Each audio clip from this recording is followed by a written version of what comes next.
Assalamualaikum warahmatullahi wabarakatuh. Perkenalkan, nama saya Zahra Rahman Nabila dengan NPM 2114501098. Di sini saya akan menjelaskan materi tentang manusia, nilai, moral, dan hukum.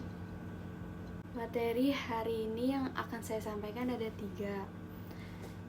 Yang pertama, pengertian manusia, nilai, moral, dan hukum. Yang kedua, hakikat, nilai, moral, dan hukum.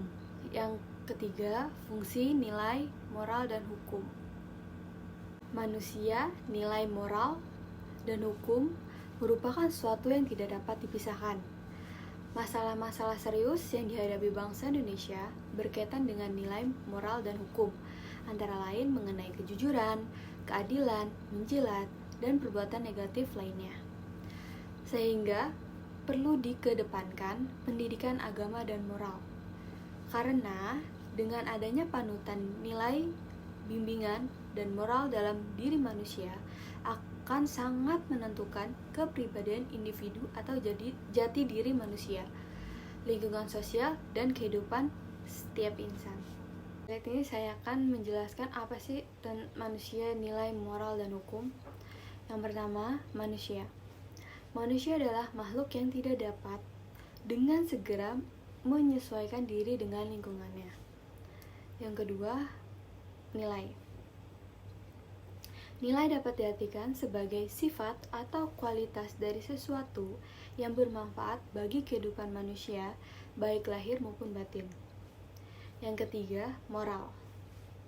Moral adalah perbuatan atau tingkah laku atau ucapan seseorang dalam berinteraksi dengan manusia. Apabila yang dilakukan seseorang itu sesuai dengan nilai rasa yang berlaku di masyarakat tersebut dan dapat diterima serta menyenangkan lingkungan masyarakatnya, maka orang itu akan dinilai mempunyai moral yang baik, begitu juga sebaliknya. Yang keempat, norma. Norma adalah sebuah aturan, patokan, atau ukuran aturan-aturan dalam pergaulan hidup masyarakat. Hakikat nilai. Kata nilai dalam bahasa Inggris disebut value, sedangkan dalam bahasa Latin disebut valere. Secara bahasa, nilai dapat diartikan sebagai harga. Namun, lebih dari itu, definisi nilai bisa dijabarkan lebih luas dan berkaitan dengan sesuatu yang berharga dalam kehidupan manusia. Nilai dapat diartikan sebagai sifat atau kualitas dari sesuatu yang bermanfaat bagi kehidupan manusia, baik lahir maupun batin. Bagi manusia, nilai dijadikan sebagai landasan, alasan, atau motivasi dalam bersikap dan bertingkah laku, baik disadari maupun tidak. Di slide ini terdapat beberapa nilai, yaitu nilai sosial, nilai agama, nilai ekonomi, nilai moral, nilai keilmuan, dan nilai seni. Nilai moral di antara pandangan objektif dan subjektif manusia. Nilai erat hubungannya dengan manusia. Dalam hal etika maupun estetika, manusia sebagai makhluk yang bernilai akan memaknai nilai dalam dua konteks. Yang pertama, akan memandang nilai sebagai suatu yang objektif apabila dia memandang nilai itu ada meskipun tanpa ada yang menilainya. Yang kedua, memandang nilai sebagai suatu yang subjektif, artinya nilai sangat tergantung pada subjek yang menilainya. Dari dua kategori nilai itu, subjektif atau objektif. Yang pertama, apakah objek itu memiliki nilai karena kita mendambakannya atau kita mendambakannya karena objek itu memiliki nilai? Yang kedua, apakah hasrat, kenikmatan, perhatian yang memberikan nilai pada objek atau kita mengalami preferensi karena kenyataan bahwa objek tersebut memiliki nilai mendahului dan asing bagi reaksi psikologis badan organis kita. Di slide ini terdapat beberapa pembinaan nilai moral.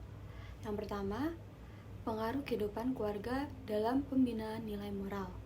Yang kedua, pengaruh teman sebaya terhadap pembinaan nilai moral. Yang ketiga, pengaruh figur otoritas terhadap perkembangan nilai moral individu. Yang keempat, pengaruh media komunikasi terhadap perkembangan nilai moral. Kita masuk ke karakteristik hukum. Yang pertama, adanya perintah atau larangan, yaitu sesuatu yang boleh dan tidak boleh dilakukan oleh seseorang di masyarakat.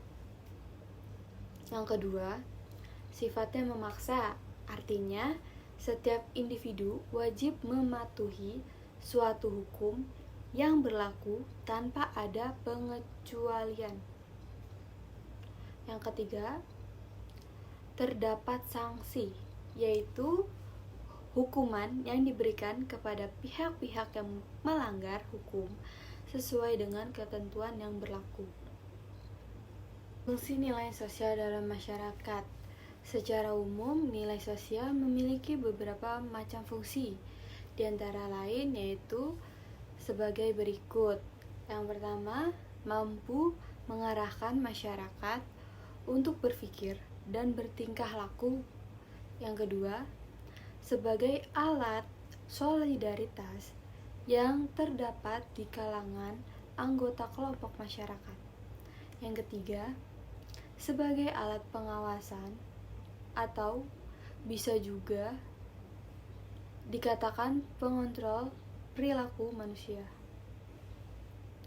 Yang keempat, sebagai penentu dalam memenuhi suatu peran sosial masyarakat. Di slide ini memiliki beberapa fungsi hukum. Yang pertama, mengatur interaksi manusia di dalam masyarakat.